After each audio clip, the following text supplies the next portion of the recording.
Muy buenas tardes a todos, bienvenidos a la inauguración de un nuevo ciclo de Masterclass organizadas por la Confederación Española de Organizaciones Empresariales, la COE. Mi nombre es Mariana Gómez, soy responsable de operaciones y contenidos en Telefónica Educación Digital, que es una compañía partner estratégico con la COE para la organización de estas sesiones. El evento al que os hemos invitado el día de hoy se enmarca en el contexto del curso de digitalización aplicada al sector productivo.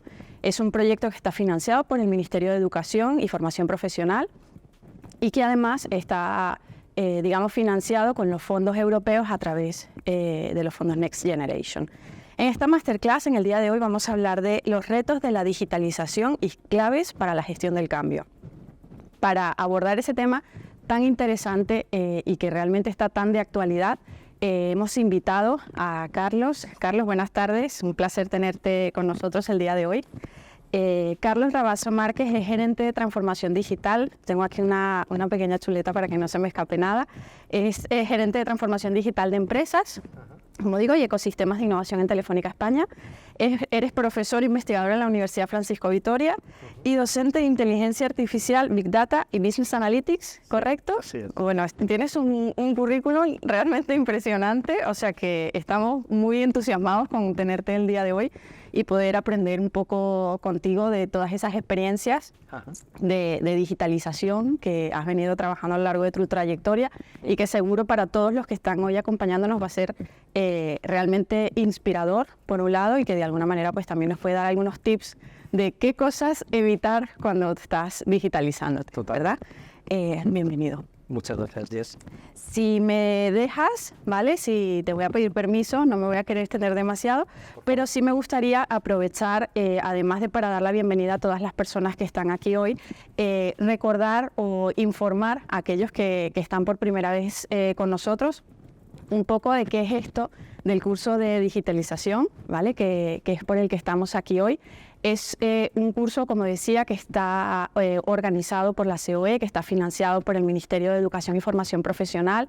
Es un curso que está diseñado para dotar de herramientas a las personas en este contexto tan retador que tenemos ahora con todos los cambios que la tecnología nos ha impuesto y que de alguna manera busca de acercar a todas esas personas que de alguna manera pues no han tenido un buen approach, un buen acercamiento a esos nuevos retos para que realmente puedan incorporarse, pues puedan ver cuáles son las ventajas que le ofrece la tecnología y en ese sentido pues aprovechar para mejorar sus competencias profesionales, para que las empresas sean más productivas, para que podamos ser más competitivos en el mercado global, porque estamos en un mercado global, ni siquiera podemos hablar de España, ¿vale?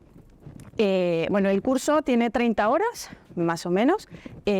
Bueno, sí, más o menos, son 30 horas, pero sí que es verdad que dependiendo de todo el empeño que le quiera poner un alumno, pues es un curso que está acompañado de tutores expertos. Así que todos los que son muy aplicados consiguen pues sacar un poco más, ¿vale? Para aprovechar al máximo la experiencia.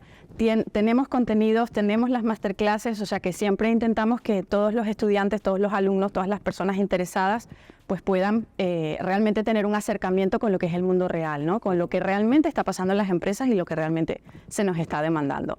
Es un curso que dura 6 semanas, todas las semanas abrimos ediciones nuevas, así que a los que todavía no son alumnos, por supuestísimo, invitarles desde ya a que puedan inscribirse a través de la página web Trabajamos en Digital, coe.es, y que por supuesto que sigan todas las actividades que estamos haciendo para que puedan mantenerse al día con todas las cuestiones que vamos a estar comentando, que son todas muy, muy interesantes.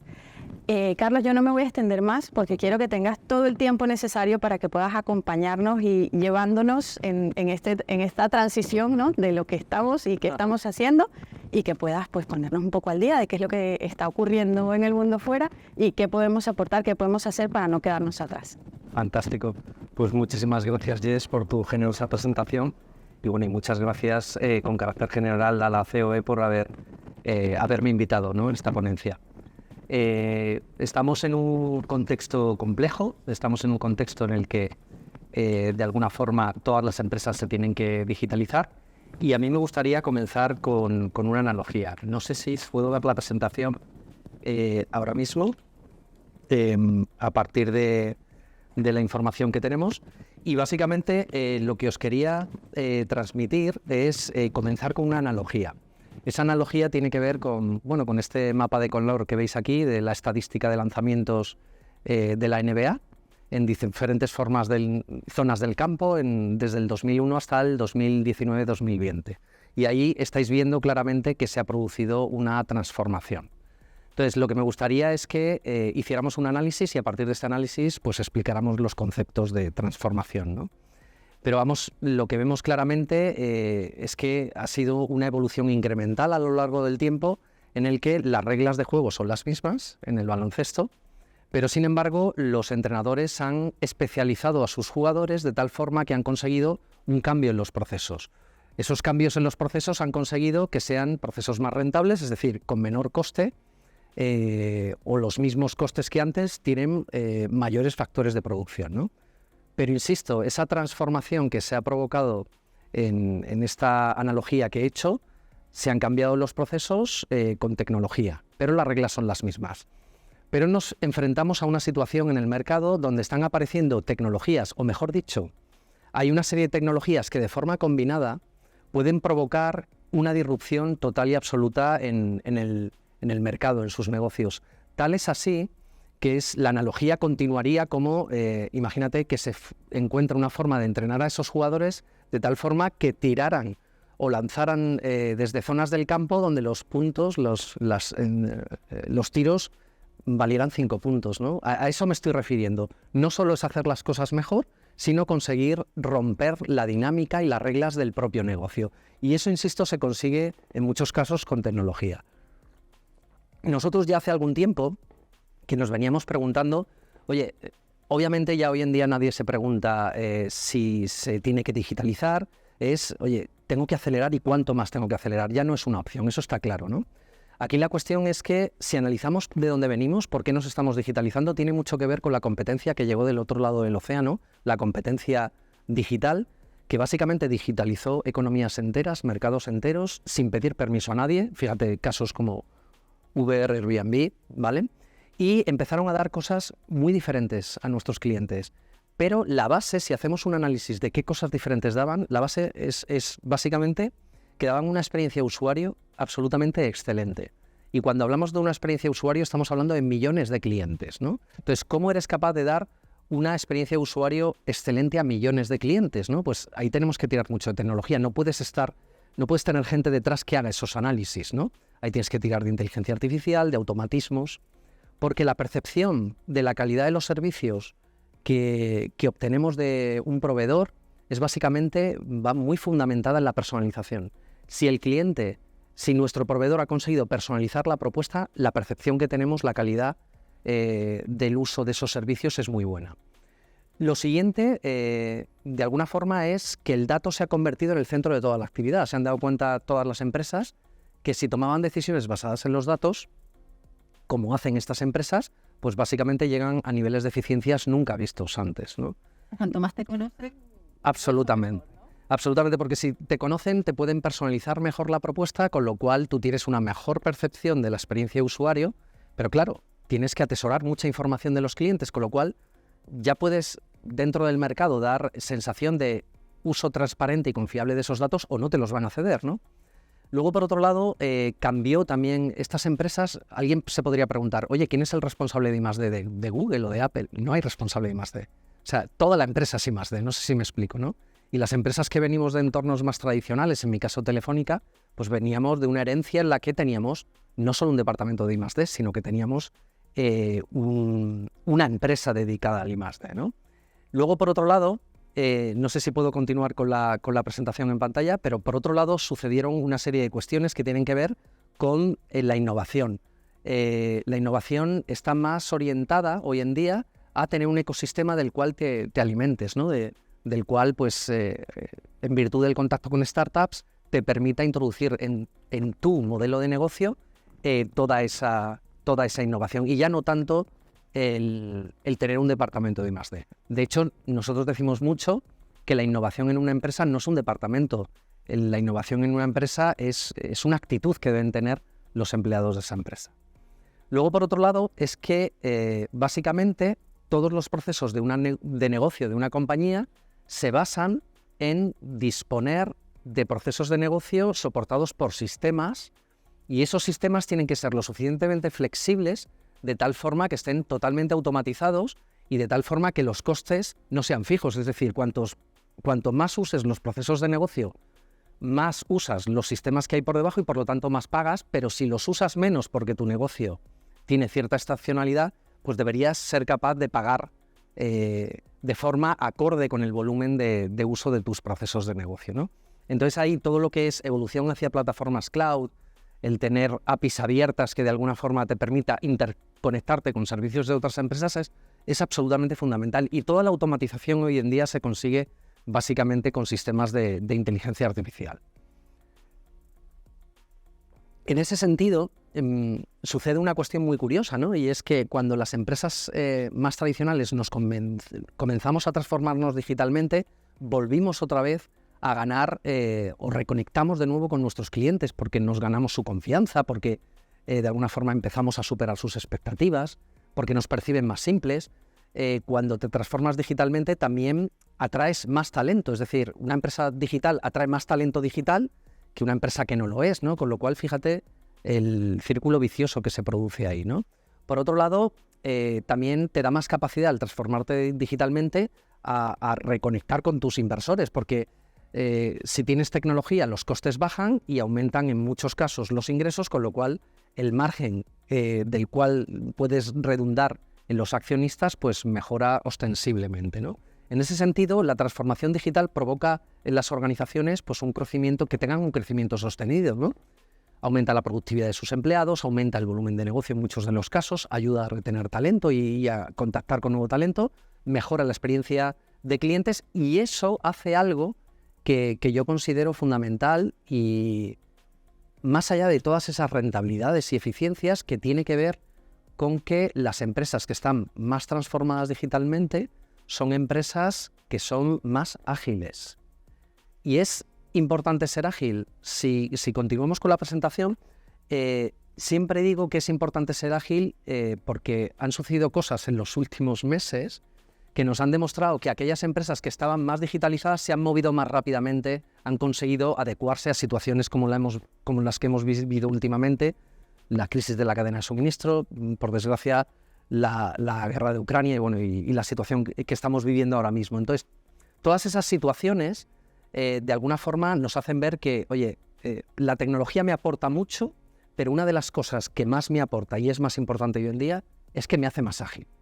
Y en la situación actual es absolutamente fundamental. Entonces, conocemos todo un zoo de posibilidades de tecnologías, ¿no? El metaverso, el cloud, los Robot Process Automation, que son automatismos que mejoran la eficiencia de los procesos, el blockchain, el 5G, el IoT, la inteligencia artificial, fíjate ahora con ChatGPT y todo lo que tiene que ver con la inteligencia artificial generativa, el Big Data, las plataformas que salen ahora para desarrollo con low code, es decir, con poco código, el process mining, que son esas herramientas que consiguen coger la información de los logs de los sistemas e identificar solas con inteligencia artificial cuellos de botella en los procesos. Todos son tecnologías que, en realidad, no nos engañemos, están al alcance de cualquier empresa, pero usadas de forma coordinada y orquestadas de forma coordinada, hacen que marquen un cambio en la manera de interactuar los diferentes negocios. Es decir, una empresa usando bien estas tecnologías puede cambiar las reglas de su negocio, puede conseguir encontrar una zona del campo desde donde encestar valga 5 puntos, ¿no? Y básicamente eso es lo que tenemos que tener en cuenta. Y luego hay elementos geopolíticos que también hay que tener en cuenta. Por ejemplo, la percepción o la conciencia de regulación, ¿no? Que en Europa lo tenemos mucho más acentuado y, sin embargo, en Estados Unidos o en Asia, pues la regulación suele ser más laxa, ¿no? Y en un mundo global, pues eso nos posiciona en una situación de competencia, pues quizá un escalón por debajo. Ese tipo de cosas hay que tenerlas en cuenta. En cualquier caso, si pasamos a la siguiente slide, por favor. Una cosa que tenemos que tener claro es que cuando incorporamos tecnología en una empresa tenemos que ser conscientes que va a afectar a 4 ejes. Un eje es el de los procesos, porque va a hacer los procesos mucho más eficientes y los va a optimizar. Lo segundo son los sistemas, porque los sistemas los va a flexibilizar. Van a tener costes más asociados al uso de los procesos que simplemente tener unos costes fijos. Luego, por otro lado, las personas. No olvidemos las personas, que es fundamental. Es decir, las personas van a tener que trabajar de una forma diferente, con lo cual hay que planificar un reskilling de esas personas para dotarles de unos nuevos skills o captar un cierto talento que posiblemente será diferente al perfil de las personas que tienes dentro. Pero lo que la gente habitualmente pierde el contacto, y a veces no se da cuenta, y es que cuando incorporas tecnología de forma adecuada en una organización, a veces te provoca que cambien las estrategias de negocio. Es decir, puede cambiar tu estrategia de canal, tu estrategia de distribución, tu estrategia de approach comercial a tus clientes. Entonces, es un tema suficientemente relevante para tenerlo en cuenta.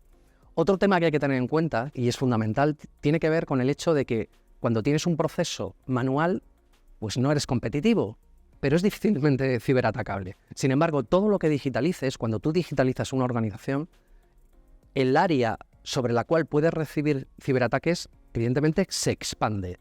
Y eso es importante porque afecta a elementos como que si recibes un ciberataque, tus procesos de negocio se pueden ver afectados, pero también afecta a nivel de reputación. Es decir, a lo mejor puedes soportar los costes derivados de un ataque, pero de cara a la sociedad, ese ataque te puede provocar un problema grande de reputación, ¿no? Con lo cual, al final, estamos en los directivos que trabajan en estas empresas, de alguna forma, siempre están como una especie de cuerda floja en una situación pues, de incertidumbre con la que nos toca lidiar. Es decir, la incertidumbre no es algo que te venga de repente, es que es una constante hoy en día. Con lo cual, más que gestionar la incertidumbre, a mí me gusta decir abrazarla. Es decir, asumir que ya forma parte de nuestro día a día. Y la digitalización de las organizaciones nos van a ayudar a abrazar esa incertidumbre. En ese contexto, es muy habitual que los dueños de organizaciones, los que están en los altos niveles de las compañías, los CEOs, tengan una visión de transformación muy de segunda mano. Es decir, oye, la organización se tiene que transformar y no son conscientes en muchos casos que son ellos los primeros que tienen que transformar su mindset, su forma de pensar. Porque transformarse digitalmente no es seguir haciendo lo mismo de forma digital, no es seguir haciendo el mismo proceso solo que con una herramienta por debajo. Requiere de una reestructuración completa de los procesos y pensarlos conociendo la tecnología. Este proceso, ¿a qué me ayuda? ¿Cuál es el extremo extremo? Pues ahora, conociendo lo que hace la tecnología, a lo mejor el proceso pasa de tener 100 pasos a tener 2, y a lo mejor ni siquiera 2, muchos de ellos se pueden automatizar, ¿no? Entonces, el enfoque de todo se tiene que hacer pensando en la tecnología, y esto es absolutamente fundamental. Si tuviéramos que, de alguna forma, elegir los 3 grandes pilares en los que se basa la transformación digital de una compañía, son los 3 que veis aquí, ¿vale? Y además, el orden no es anecdótico ni aleatorio. Está primero el talento y las personas, porque las personas es el pilar fundamental de la transformación de una organización. Hay que transformar la plantilla existente y hay que captar nuevo talento, porque el talento digital es el que te ayuda a digitalizar una organización. Y hoy en día incluso te tienes que transformar el cómo captas este talento, porque ya no se capta el talento poniendo un anuncio diciendo qué características tiene que tener esa persona. Tienes que vender un reto de negocio para atraer al talento de verdad.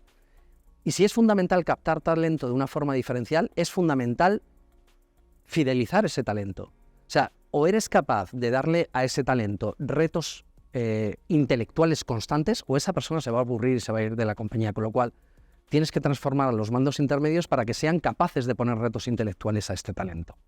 Luego, el segundo gran pilar es, vale, yo transformo las personas, pero también tengo que transformar la forma de hacer las cosas, mis estrategias de canal, de distribución, de approach comercial, como te he dicho, el cómo innovo. Luego veremos algunos puntos interesantes. Y por último, la tecnología. Hay ciertos building blocks tecnológicos que nos ayudan a todo esto, y esos building blocks tecnológicos, algunos son muy relevantes no por sí mismos, sino en conjunción con el resto. Desde la perspectiva de las personas, pues las personas en la cultura son clave, es lo primero. De hecho, si pusiéramos una analogía que una empresa fuera un ordenador, la cultura de una organización es el sistema operativo de ese ordenador. Es decir, la cultura de una organización es el sistema operativo de una empresa. Eso quiere decir que tú puedes tener un ordenador con unos recursos muy buenos, mucho procesador, mucha memoria, capacidad de computación, pero si el sistema operativo es mediocre, no va a funcionar bien ese ordenador. Pues lo mismo pasa en las organizaciones. Si tienes una organización saneada financieramente, pero la cultura no es la adecuada, seguramente habrá problemas a medio o largo plazo. Entonces, ¿y cómo se atrae y se fideliza el talento? Incluso las personas que tienes dentro, pues yendo de organizaciones complejas a más simples, donde se limiten las jerarquías, sea todo más plano, equipos ganan protagonismo frente a jefes que definen lo que tienen que hacer, los departamentos no son silos, sino que hay una comunicación y una organización totalmente interconectada, ya no hay tareas obsoletas y lentitud, sino que hay agilidad con nuevos modelos de trabajo, design thinking, agile. En cualquier caso, lo que hay que hacer son 3 cosas para cambiar una cultura. Una tiene que ver con hacer las cosas de una forma diferente, con esas metodologías nuevas, design thinking, agile, allí donde tiene sentido. Tiene que haber una cultura de liderazgo diferente, ya no es el liderazgo de orden y mando, sino es un liderazgo más basado en el coaching, y eso hay que hacer esa transformación es compleja. Y luego, por último, es la cultura del aprender. Es decir, antes íbamos a las empresas a decir, oye, ¿qué me van a enseñar este año? Y lo que tenemos que ser conscientes es que nosotros somos los responsables de cada vez tener mayores y mejores destrezas para los proyectos de la empresa. Fíjate que no te digo para la empresa, sino para los proyectos, porque la empresa es la misma, pero los proyectos van cambiando, ¿no? Y nosotros somos responsables de eso, y eso requiere un cambio cultural. Desde la perspectiva y a ver si consigo que pase la transparencia, desde la perspectiva de un ejemplo de por qué se tiene que acompañar el despliegue tecnológico con un cambio cultural, pues habitualmente todas las compañías implantan herramientas de colaboración, tipo el G Suite de Gmail o de Google, perdón, o el Office 365 de Microsoft, la que haya, ¿no? Entonces, esas herramientas van acompañadas de un modelo de trabajo diferente, es decir, tú ya no haces una parte de un documento, se lo envías a otro, luego el otro al otro, sino que, por ejemplo, trabajan conjuntamente en paralelo con ese documento, ¿no? Entonces, si tú despliegas la tecnología y no acompañas ese despliegue tecnológico con un proyecto de implantación de hábitos, cambio de cultura, la gente al cabo de tiempo está usando la nueva herramienta de la forma tradicional, con lo cual no acaba obteniendo la empresa los beneficios que prometía esa tecnología.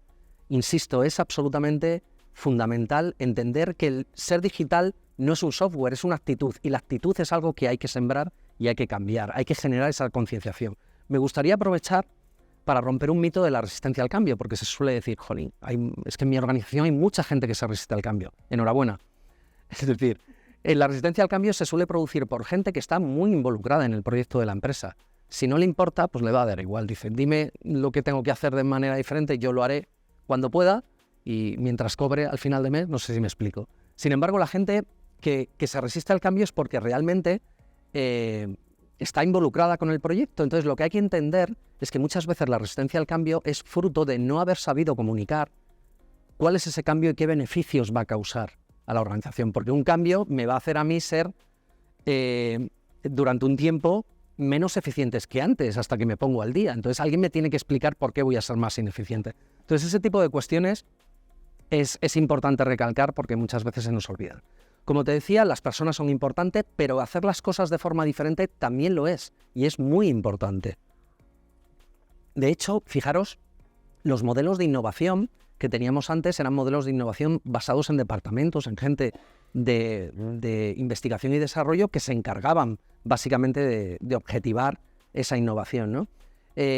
Ahora se hace innovación de una forma más abierta, ¿no? Es el concepto del Open Innovation. Es decir, asumir que eres una empresa muy tradicional y que realmente hay mucha innovación fuera que quieres capturar, ¿no? Entonces, de alguna forma, dinamizar ideas financiando, por ejemplo, proyectos sociales donde hay muchas ideas de chicos que están en peligro de exclusión, que tienen ideas muy relevantes, o becas como las que tiene Telefónica con las Talentum.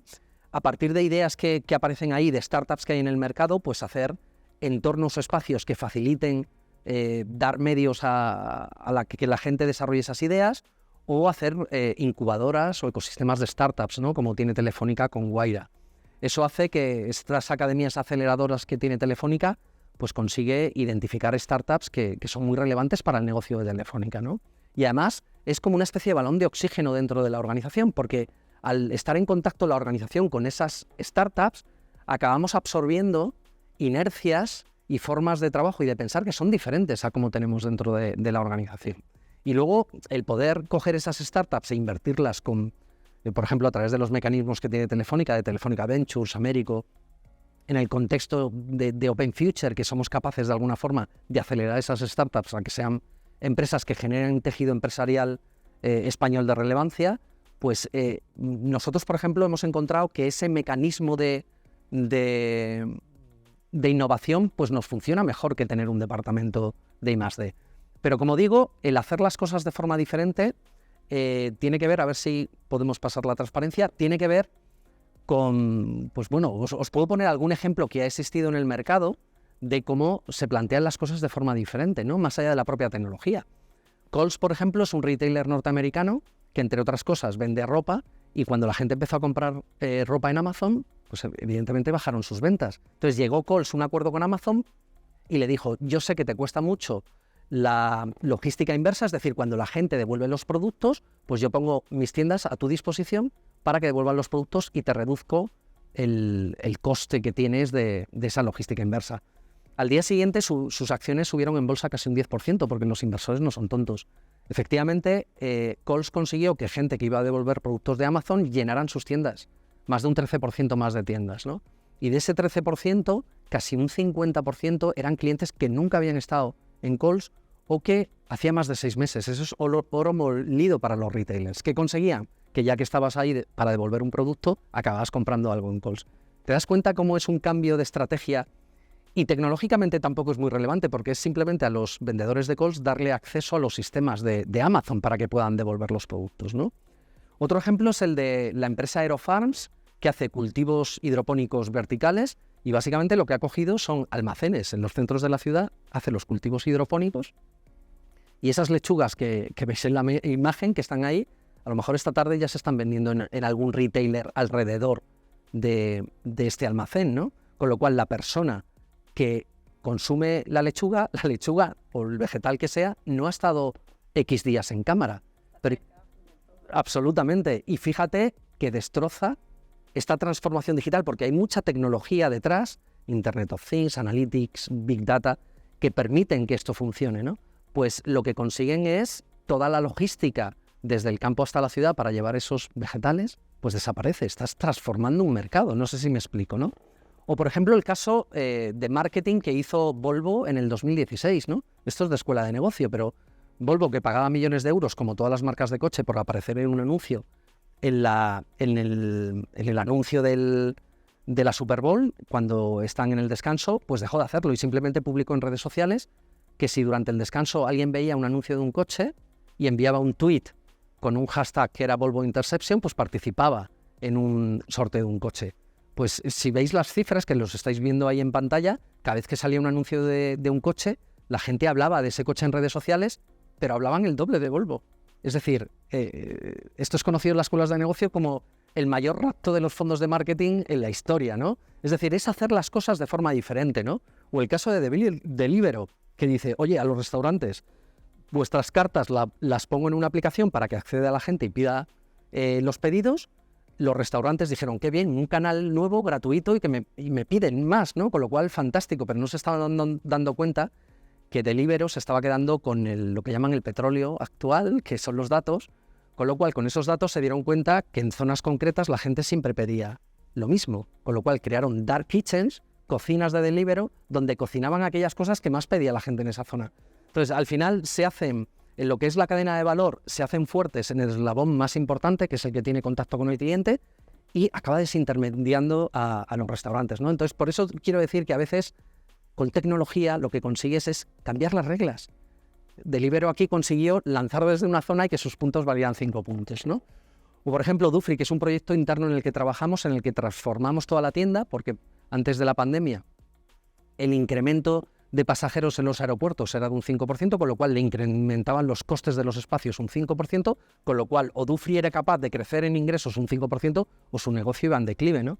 Entonces, usando tecnología en la tienda para captar la atención de los clientes, personalizando la atención, no voy a entrar en detalle, pero bastante interesante, conseguimos que en un año vendieran un 10% más de lo que vendían sin toda esa tecnología en la tienda, ¿no? o lo que está haciendo ahora con Amazon Anywhere, estrategias para que la gente pueda comprar en realidad virtual, que ya veremos esto cómo sale, pero ahí están, ¿no? Entonces, si te das cuenta, no solo estamos hablando de transformar una organización desde la cultura, sino también desde la raíz de la propia organización, que es sus estrategias de negocio, sus estrategias de canal, de distribución. Al margen de eso, y fijaros, curiosamente estamos hablando de transformación digital y resulta que de tecnología, de las 3 cosas que hemos hablado, 2/3 partes no lo es. Es que es así, es que la transformación va de otra cosa, ¿no? Entonces, pero sí que es cierto que al final te acabas apalancando en tecnología y eso es relevante. Entonces, respecto a la tecnología, hay algo que tener en cuenta y es que hay que evitar siempre digitalizar la complejidad. Somos muy dados a tener un proceso de negocio heredado de muchos años, que muchas veces es complejo por personaligrama, es decir, por mantener ciertas direcciones, muchas veces tiene que ver con que alguien atesore cierto nivel de poder, y cuando de alguna forma somos capaces de liberarnos de eso, levantar el proceso y simplificarlo, nos encontramos con la sorpresa de que el trabajo dentro de una organización es muchísimo más sencillo. Entonces, esto es fundamental. Hay que evitar digitalizar la complejidad. El primer paso para la transformación digital es levantar el proceso y simplificarlo. Y luego ya se digitaliza. No sé si me explico. El ecosistema de tecnologías es brutal, desde la propia conectividad, con el 5G, con el edge computing, las diferentes tecnologías que hay alrededor del puesto de trabajo, los canales digitales, Internet of Things, blockchain. No me alcanza el tiempo de esta sesión, ¿no? Son innumerables las tecnologías. Pero aquí hay que hacerse la pregunta de cómo la transformación digital ha vivido 3 grandes olas, ¿no? Una primera tenía que ver con que las empresas decidían transformarse digitalmente porque querían dar una experiencia de usuario más relevante hacia sus clientes. Entonces, al final para mí es prioritario diferenciarme versus mi competencia. Y claro, hay que saber que para diferenciarte hay un término que es fundamental, que es la conveniencia. Es decir, yo como cliente, si tengo 2 posibles proveedores, lo que voy a hacer es elegir el producto de aquel que me sea más conveniente. Y lo que hay que huir es ser conveniente por precio. Es decir, siempre me eligen a mí porque soy más barato, sobre todo en un entorno muy competitivo donde los márgenes ya son muy estrechos, con lo cual tengo que conseguir ser más conveniente para mis clientes de otra forma. Entonces, ¿cómo se consigue eso? Pues básicamente eso se consigue, vamos a ver si pasamos, eso se consigue en un contexto donde todos los contactos que tengas con tus clientes están digitalizados. Lo que nosotros llamamos los touch points, porque un negocio B2C es muy duro, en el sentido en el que estás con miles o millones de clientes interactuando, porque el riesgo de reputación es enorme si te equivocas en cómo digitalizas las cosas, ¿no? Y hoy en día ya sabemos que los clientes no consumen productos, consumen experiencias, con lo cual le tienes que dar una experiencia memorable que se acuerde cada vez. Entonces, tienes que aumentar las interacciones multicanal con tus clientes. Tienes que totalizar el contacto posterior con tu cliente. Cuando le haces la factura, pues tendría que ser una factura digital. Tienes que automatizar los contactos a través de los canales digitales, cuando se conectan por la web, cuando llamen a un call center, cuando de alguna forma lo hagan vía correo, por ejemplo, ¿no? Hay que incrementar las ventas online. Hay que tener un plan que la transformación digital haga que el porcentaje de ventas de tus productos en el contexto online vayan gradualmente siendo más grandes, ¿no?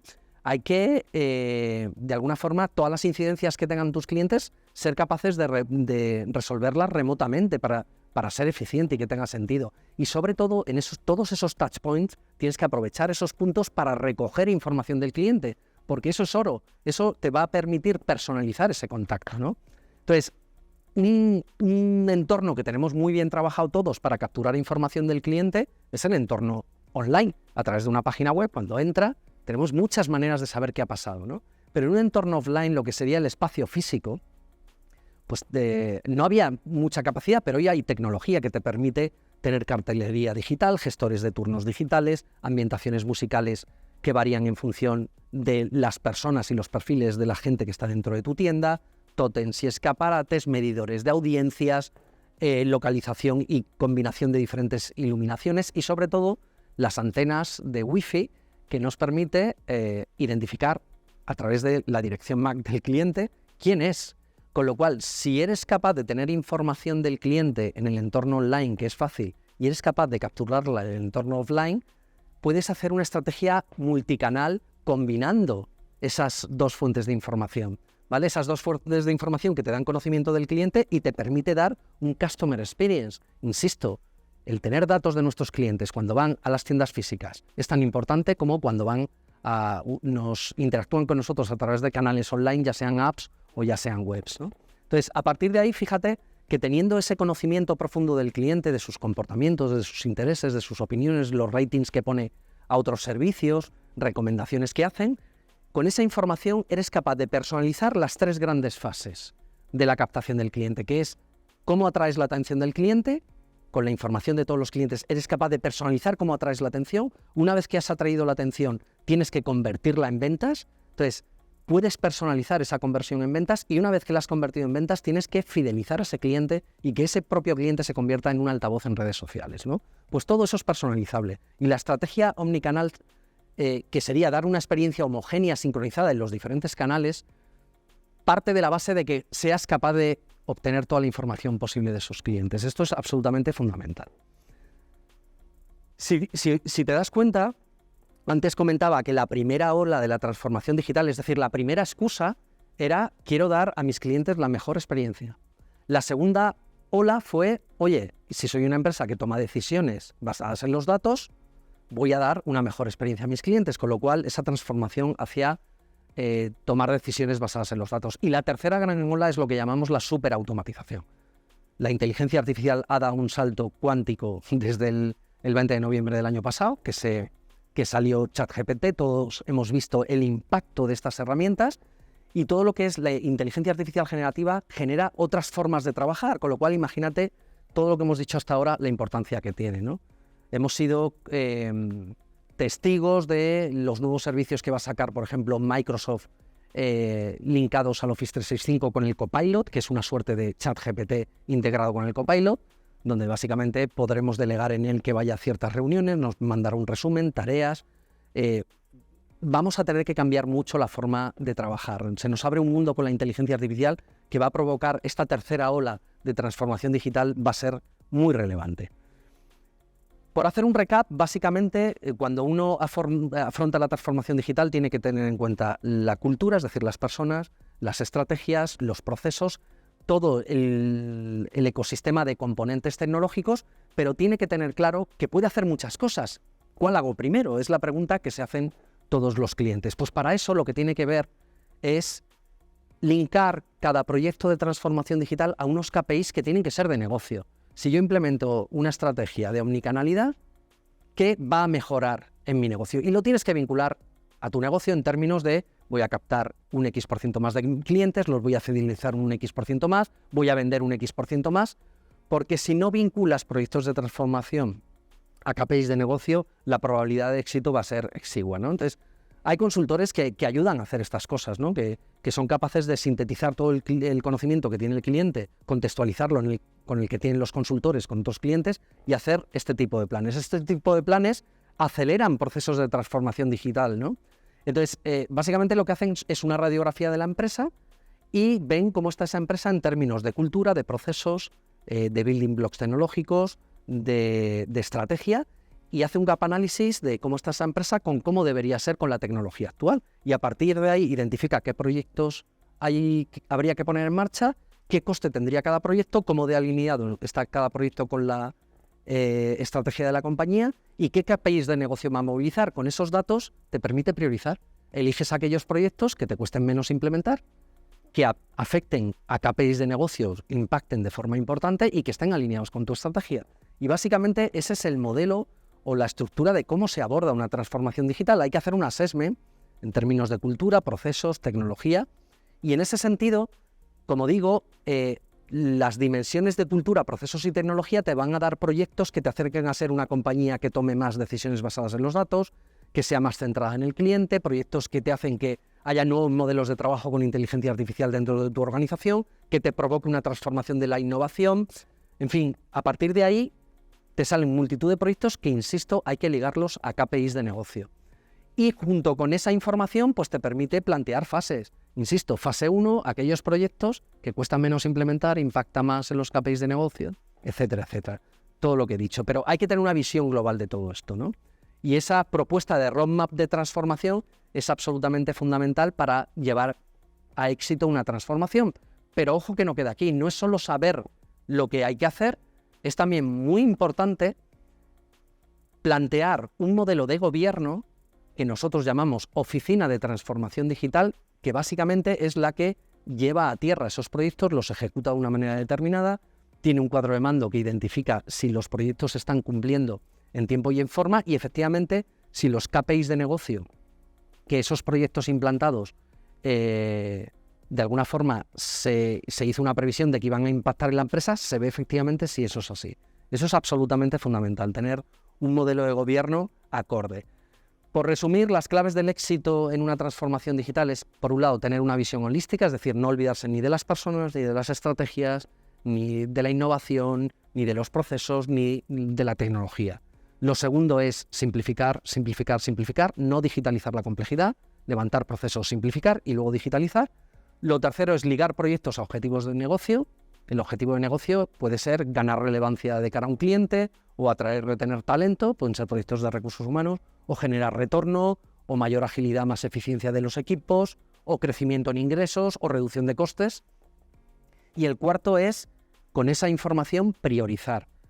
Vemos muchos clientes que deciden abordar excesivos proyectos de transformación, no son capaces de cerrar ninguno en tiempo y forma.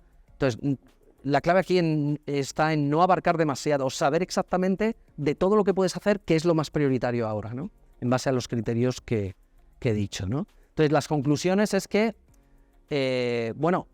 si en un momento dado tu negocio te das cuenta que tienes que cambiar porque tu competencia está cambiando y te está capturando clientes, mercado, etcétera, me temo que ya es tarde. Es decir, la primera conclusión es cambia antes de que tengas que hacerlo. Esto es fundamental porque en el momento en el que te ves obligado a cambiar, ya seguramente te está afectando a tus líneas de negocio con mayor rentabilidad. Segundo, va a haber una resistencia al cambio interna de la gente que tiene una inercia a hacer las cosas. La manera de gestionar eso es con mucha comunicación. ¿Por qué cambiamos? ¿Qué va a mejorar este proceso que estamos cambiando? La comunicación es la mayor herramienta que te permite de alguna forma limitar esas resistencias al cambio. Se fallará.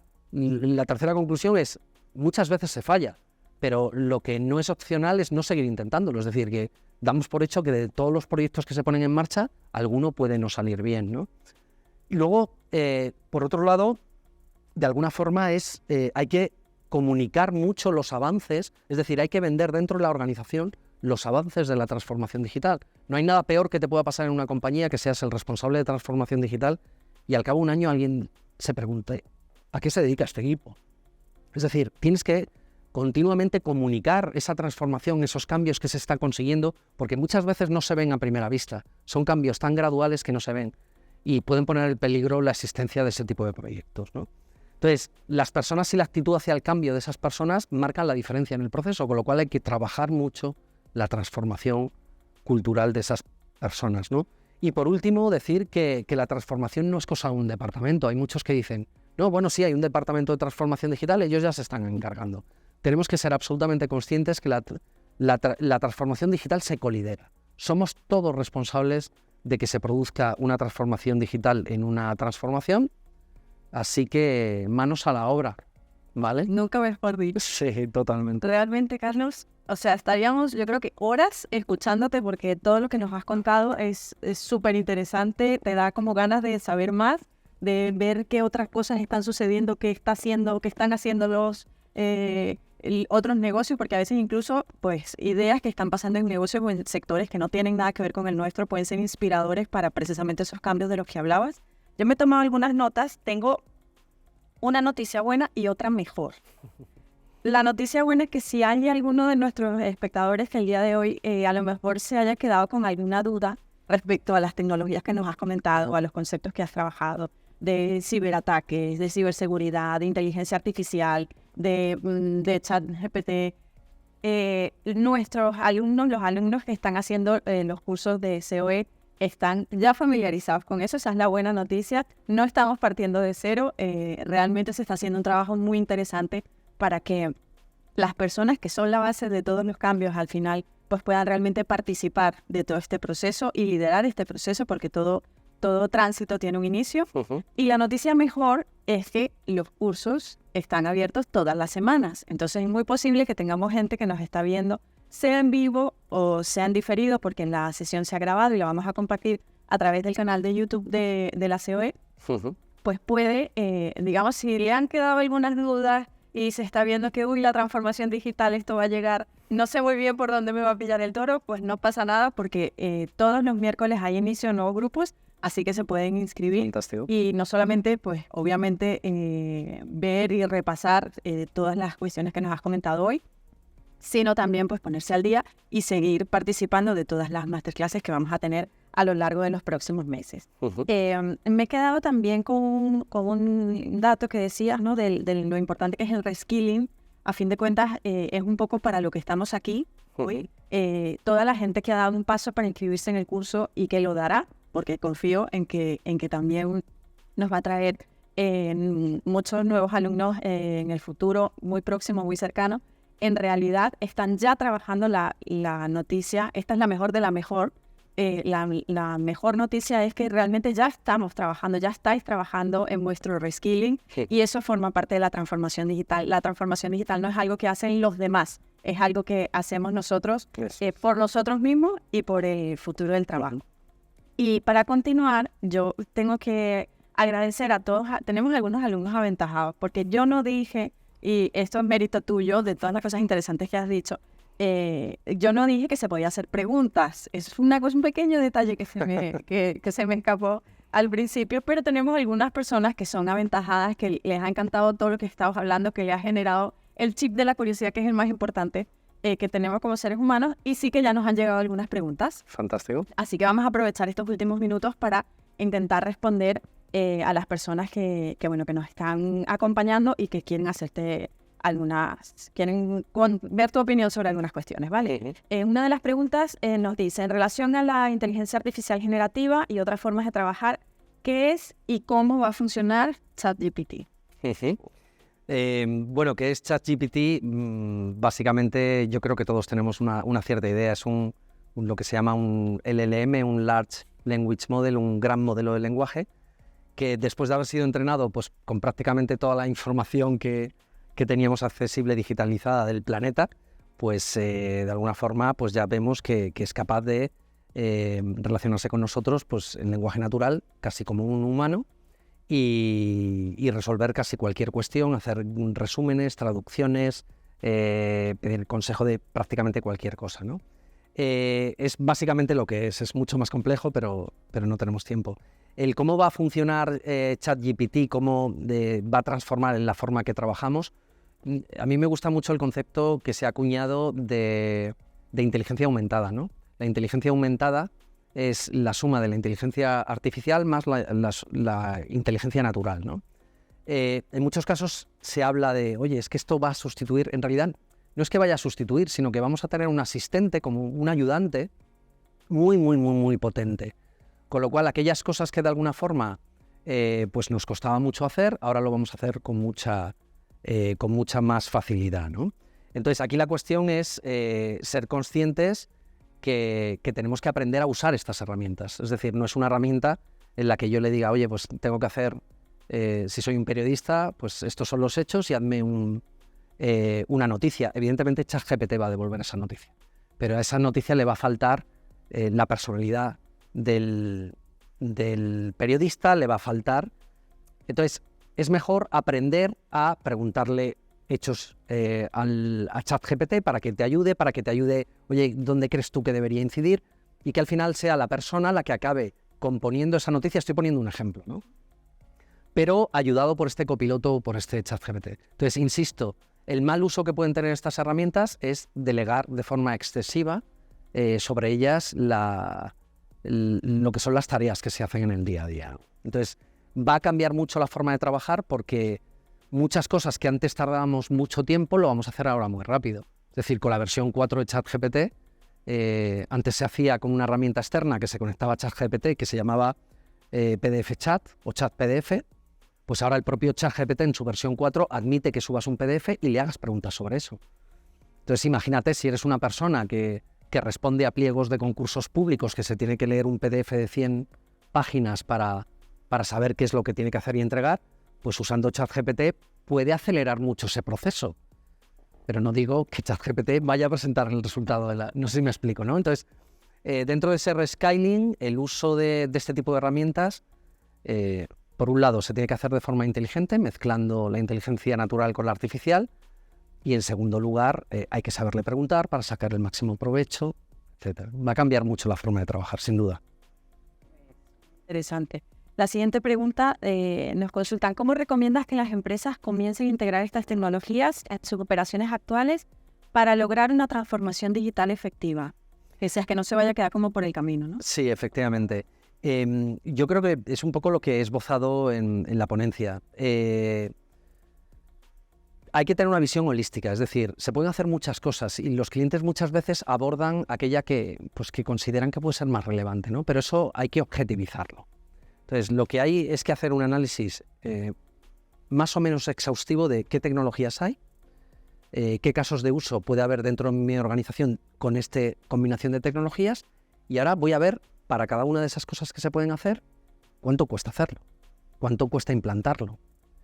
Una vez que sé cuánto cuesta implantarlo, tengo que hacer un cálculo de qué impacto va a tener en mi organización, en términos de KPIs de negocio, implantar esa tecnología, ¿no?, en retorno. Y con esa información, identificar aquellos que más retorno me dan a menor coste, por simplificarlo mucho. Y eso es como yo recomiendo que comiencen a integrar estas tecnologías. Es decir, ¿qué tecnología voy a meter primero? Aquella que me es menos costosa y me da mayor impacto en mi negocio, pero en mi negocio. Siempre hay que vincularlo a negocio, esa es la clave.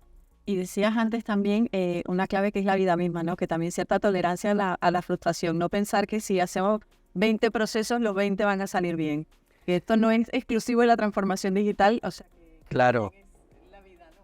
Bueno, de alguna forma he dado algunos tips, pero esos tips lo que ayudan es que la probabilidad de éxito de esos proyectos aumente. O por el contrario, que no disminuya, que no sean inferiores, ¿no?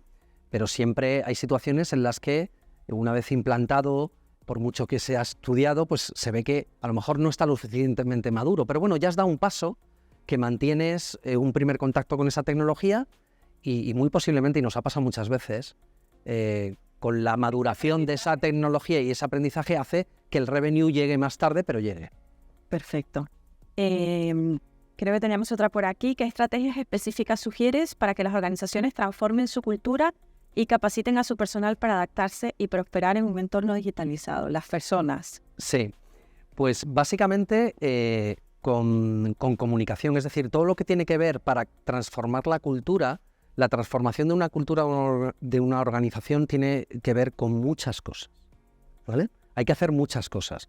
Muchas tienen que ver con identificar aquellos usuarios avanzados dentro de las organizaciones, identificarlos, hay muchas maneras de identificarlos, y darles formación de alto valor, estimularles con premios, pues puede ser un curso pagado o puede ser...